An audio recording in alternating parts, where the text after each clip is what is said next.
Welcome to Morpheus Code, where we plunge into the raw, unfiltered truth of the world's most seismic events, peeling back the layers to reveal what's really at stake. I'm your host, and today we're diving headfirst into a story that's shaking the globe: the U.S. bombing of Iran's nuclear facilities last night, June 21, 2025. This wasn't just a military strike. It was a historic escalation, a gut punch to Tehran's nuclear ambitions, and a move that's got the Middle East teetering on the edge of chaos. From the B-2 stealth bombers screaming across the Pacific, to the massive bunker-buster bombs ripping into Iran's fortified sites, we're unpacking every detail, the heroes behind the mission, and the risks that could reshape our world. Living here in Southern Oregon, where the quiet of small-town life feels a world away from Tehran's smoldering ruins, this story hits hard. It's a reminder that global stakes are local stakes, and what happens halfway across the planet could change everything. So strap in, because this episode is packed with the kind of raw intel and gritty reality that demands your attention. Let's roll. It's Saturday night, June 21st, 2025, and the world's holding its breath.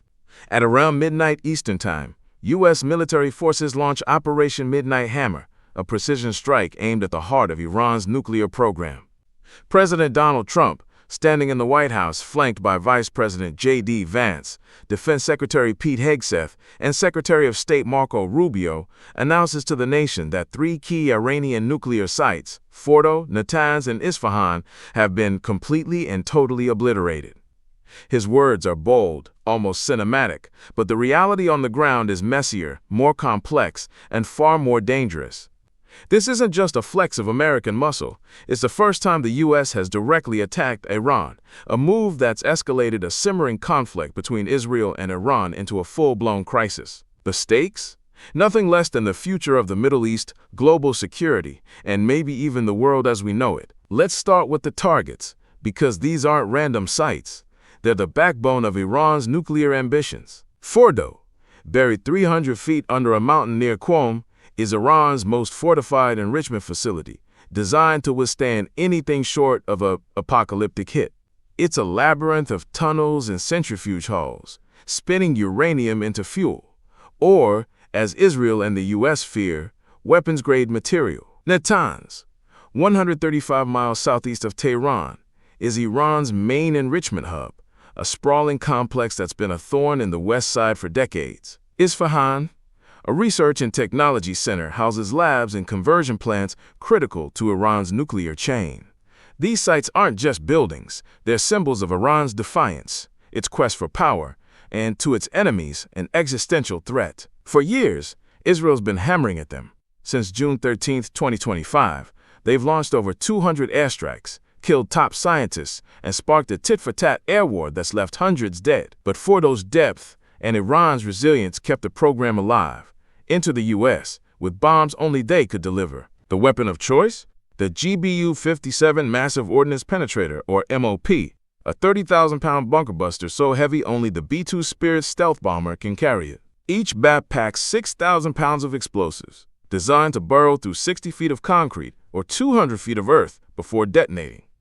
Fordo's tunnels, half a mile below a mountain, were thought to be untouchable until last night. 7 B-2s, flying from Whiteman Air Force Base in Missouri, roared across the Pacific, refueled mid-air, and entered Iranian airspace under the cover of darkness. General Dan Kane, chairman of the Joint Chiefs of Staff, laid it out at a Pentagon briefing.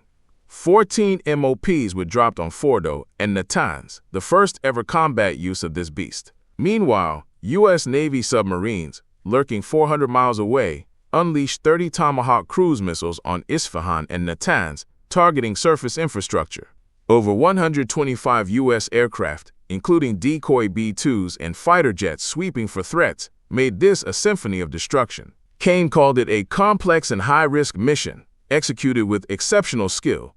Initial assessments: extreme damage and destruction to all three sites. But let's not get lost in the pyrotechnics. This was a human operation, driven by men and women who risked everything. Picture the B-2 pilots, strapped into their cockpits for an 18-hour flight, knowing they're flying into hostile skies. These aren't drones.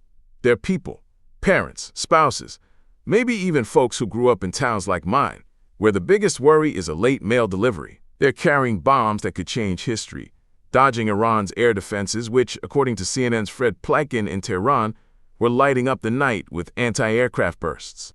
Or think about the submariners, crammed into a steel tube beneath the waves, launching tomahawks with pinpoint precision. These are the unsung heroes, the ones who made Trump's boast possible. And what about the analysts who spent weeks, maybe months, poring over satellite images, intercepting chatter, planning every move? They're the backbone of Midnight Hammer, and their work saved countless lives by keeping this surgical. Now, let's talk damage, or lack thereof, depending on who you ask. Trump's claim that the sites were obliterated is a victory lap, echoed by Defense Secretary Hegseth, who called the strikes an incredible and overwhelming success that devastated Iran's nuclear program. Israeli Prime Minister Benjamin Netanyahu, who's been pushing for this for years, called it a bold decision that'll change history. But Iran's telling a different story. Their Atomic Energy Organization condemned the strikes as a barbaric violation, but claimed limited damage to Fordo, with no radiation leaks. Hassan Abedini, a deputy at Iran's state broadcaster, said they'd evacuated the sites beforehand, moving enriched uranium to safety. Mohammad Manan Raisi, a lawmaker near Fordo, backed this up, saying the facility wasn't seriously hit. The IAEA, the UN's nuclear watchdog, says radiation levels are normal, but they're still assessing. Satellite images from Maxar Technologies show Fordo's surface scarred but not flattened, while Natanz and Isfahan took heavier hits. Who's right? The truth's probably in the middle. Fordo's tunnels may still be functional, but the U.S. dealt a serious blow. General Kane admitted it'll take time to confirm the full extent, but severe damage is a safe bet. This wasn't a spur-of-the-moment decision. Trump's been wrestling with this for weeks, caught between his America First base, which hates Middle East wars, and Israel's relentless pressure. On June 13th, Israel kicked off this air war, hitting Iran's nuclear sites and killing top commanders, claiming Iran was months from a bomb. U.S. intelligence, though, said Iran was years away, with no active weapons program since 2003. Tulsi Gabbard, Trump's national intelligence director, got rebuked for saying there's no evidence Iran's building a nuke. But by last week, Trump's tone shifted. He told Reuters he'd decide within 2 weeks whether to strike, giving Iran a final chance to negotiate. Behind the scenes, B-2s were already prepping, and Trump met with his national security team, Hegseth, Rubio, Kane, CIA Director John Ratcliffe, in the Situation Room. Israel was notified in advance, and Trump spoke to Netanyahu post-strike. This was a calculated gamble, a one-off to cripple Iran's nukes without boots on the ground. But gambles have consequences, and Iran's not sitting quietly. Hours after the strikes, they launched 30 ballistic missiles at Israel, hitting Tel Aviv and Haifa. The IDF says 4 got through Israel's Iron Dome, injuring 86 people and wrecking buildings. Iran's Foreign Minister Abbas Araghchi condemned the U.S., vowing a decisive and proportional response. The Islamic Revolutionary Guard Corps promised regrettable retaliation, noting U.S. bases in the region, Iraq, Syria, the Gulf, are vulnerable. A senior advisor to Supreme Leader Khamenei even called for strikes on U.S. Navy ships and closing the Strait of Hormuz, a choke point for global oil. Iran's reeling, sure, but they're not out. Their cyber core, built after a U.S.-Israeli attack in 2010, could hit U.S. infrastructure. Their missiles could target oil tankers, spiking gas prices. And if they restart their nuclear program in secret, like North Korea did, we're back to square one. David Albright, a nuclear expert, told CNN, Iran's been violating non-proliferation treaties, and these strikes might push them to weaponize out of spite. The world's reacting like a powder keg. Israel's all in. Netanyahu's allies and even his rival Yair Lapid praised Trump, though Lapid wants the war wrapped up. Saudi Arabia and the UAE, Iran's neighbors, are calling for de-escalation, worried about regional chaos. South Korea's freaking out about oil and security, given North Korea's pro-Iran stance. At home, Trump's got his MAGA base rallying. Ryan Girdusky, a GOP consultant, told NBC they'll back him as long as no ground troops are sent. But cracks are showing. Representative Thomas Massie called the strikes unconstitutional, demanding Congress's approval. Senators Chuck Schumer and Jeanne Shaheen want briefings, citing the War Powers Act.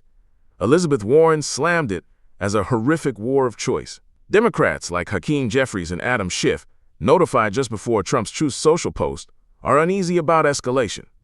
The White House insists it's a one and done, but Iran's response could drag the U.S. deeper. Let's get personal for a second. Living in Southern Oregon, I feel the ripple effects of this. Gas prices are already climbing, $4.50 a gallon at my local station, and that's before Iran's next move.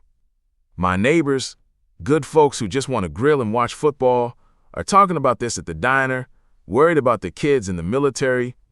I've been to malls like Kelso's, where the FBI stopped the kids' plot last month, and I know how fast safety can vanish. This strike feels like that, a moment where heroes acted, but the fallout's uncertain. I think about those B-2 pilots, maybe from a town like mine, flying into the unknown. Or the analysts who tipped the scales, working overtime to save us from a nuclear Iran. They're the heart of this story, but the cost? That's on all of us. What's next? Trump's pushing for peace, warning Iran to negotiate or face worse. He's got a Pentagon briefing today with General Kane and Hegseth, and Rubio's hitting the Sunday shows to sell this as a win. But Iran's not backing down. Iraqis in Istanbul rallying allies, and Khamenei's silence is ominous. The IAEA is watching for radiation, and global markets are jittery. This could stay limited, a surgical blow that resets the board, or it could spiral. Missiles, cyber attacks, oil disruptions. The FBI and DHS are on high alert, with Kristi Noem posting about homeland security. For us in Southern Oregon, it's a reminder to stay vigilant, to talk about what matters, to hold our leaders accountable. This is Morpheus Code. We don't just report, we dig, we question, we feel the weight. Last night's strikes were a triumph of skill and guts, but they're also a warning. The world's fragile, and heroes can't fix everything. Share this episode, talk about it at your table, and keep your eyes open. We'll be back with more truth, more grit, more Morpheus Code. Until then, stay sharp, stay safe, and keep fighting for what's right. I'm the glitch, the spark, the unscripted scream, waking the sleepers from their dream machine.